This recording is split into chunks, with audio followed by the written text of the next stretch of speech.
Ramadhani mtambue ya kuwa sio mwezi mtukufu. Katika ile miezi mitukufu, Ramadhani si katika miezi mitukufu. Miezi mitukufu iko minne. Ndio. Kuna Rajab, kuna Dhulqaada, kuna Dhulhijja, kuna Muharram. Hii ni miezi minne mitukufu. Rajab, Dhulqaada, Dhulhijja, Muharram. Ramadhani haupo, na Mungu amelisema kwenye Qur'ani. Naam. Kwa nini sasa tunauita mwezi mtukufu wa Ramadhani? Asante. Unaitwa kwa nini mwezi mtukufu wa Ramadhani? Unaitwa mwezi mtukufu wa Ramadhani kwa sababu ya hii. Ili 10 la itqum minan nar, 10 la kuacha huru na moto wa jahannam. Kwa nini? Kwa sababu 10 la mwisho kuna usiku unaitwa usiku wa Lailatul Qadr.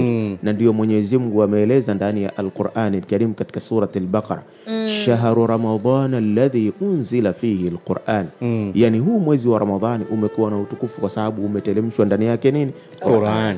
Yani kitabu kimeteremka katika mwezi mtukufu wa Ramadhani, katika 10 la mwisho, katika usiku wa Lailatul Qadr. Okay.